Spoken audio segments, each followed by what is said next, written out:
கஸ்தூரி.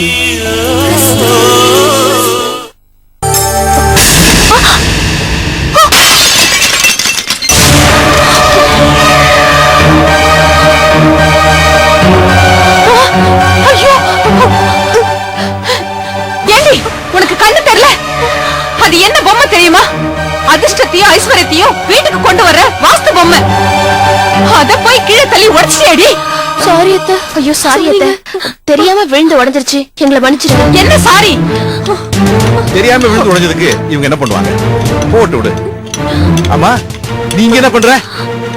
வாசலுக்கு போய் பொண்ணு மாப்பிள்ள வராங்களான்னு பாரு. போ மா, நீங்க விடுங்கம்மா, இதெல்லாம் அவங்க அள்ளி போட்டுருவாங்க. விடுங்க, ஏந்திரிங்க. தரித்திரம் பிடிச்சிடுங்க.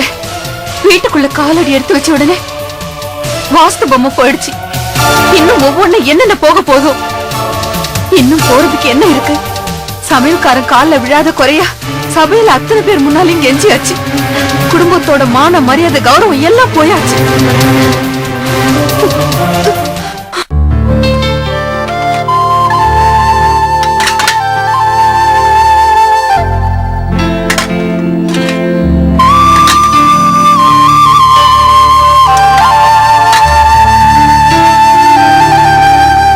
கஸ்தூரி, இப்ப எதுக்கு இந்த வேலையெல்லாம் செஞ்சுக்கிட்டு? வீட்டுக்கு போனதை ரெஸ்ட் எடுன்னு டாக்டர் உன்கிட்ட சொல்லல? பரவாயில்ல, நீங்க தனியா பாவம் எத்தனை வேலை தான் செய்வீங்க? யாருக்காக செய்யறேன்? உனக்காக தானே செய்யறேன். உனக்காக நான் இத கூட செய்ய மாட்டேனா? எல்லாத்தையும் நான் பாத்துக்கிறேன், நீ போய் ரெஸ்ட் எடு போ. இல்லத்த, இருக்கட்டும். நீ வா அத்தை. வை, வா வா. அத்தை, உங்களுக்கு தான் என்ன? வீணா? எனக்கு ஒண்ணும் இல்ல, நீ பேசாம இங்க உட்காரு. எல்லா வேலையும் நானே பாத்துக்கிறேன். என்ன அத்தை?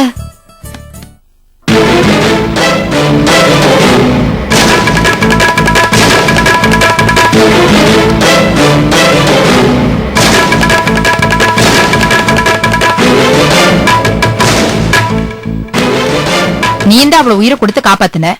ஆனால் அவளுக்கு அந்த கல் மனசு இழகலையே. தான் பாட்டுக்கு விளையாடிட்டு இருக்கா. தன்னாலதான் அம்மாவுக்கு இப்படி ஆச்சு அப்படிங்கிற உறுத்தல் அவளுக்கு இருக்கா பாரு. அத்தை, அவ இப்படி அழாம கொள்ளாம விளையாடிட்டு இருக்கிறதே போதும். இல்ல, உன் மேல கொஞ்சமாவது அவளுக்கு பாசம் இருக்கணும். அத்தை, அவளுக்கு ஒண்ணு என் மேல பாசம் வர வேணாம். என்ன ஒண்ணு அவ அம்மானு கூப்பிட வேணாம். கோச்சிட்டு சண்டை போட்டுட்டு வெளியே போகாம இருந்தாலே போதும். அத சொல்லிடி அம்மா.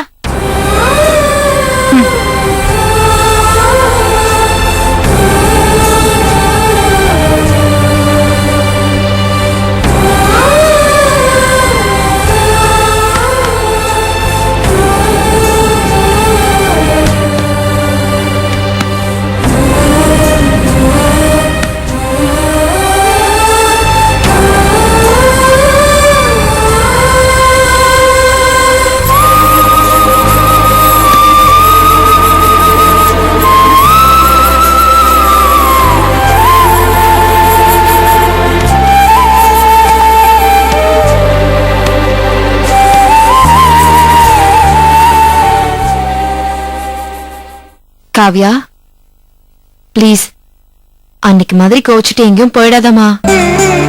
நாளைக்கே உன் டாடி வந்து எங்க என் காவ்யான்னு கேட்டா அப்ப நான் என்ன பதில் சொல்லுவேன்? நீ வீட்டுல இல்லாட்டி அவர் துடிச்சு போயிட மாட்டாரு? உனக்கு என் மேல கோபம் இருக்கா? அது என்கிட்ட காட்டு, என்கிட்ட பேச வேணாம். ஆனா நீ வீட்டுல சந்தோஷமா விளையாடிட்டு இருந்தா போதும். கஸ்தூரி, அன்னைக்கு நீ என்கிட்ட என்ன சொன்ன? அதேதான் உனக்கும். வேளை வேளைக்கு மருந்து மாத்திரை ஒழுங்கா சாப்பிடணும். இப்ப மாத்திரை சாப்பிட்டியா? இதோ இப்ப சாப்பிட்டுறேன். பாத்தியா, மறந்துட்ட.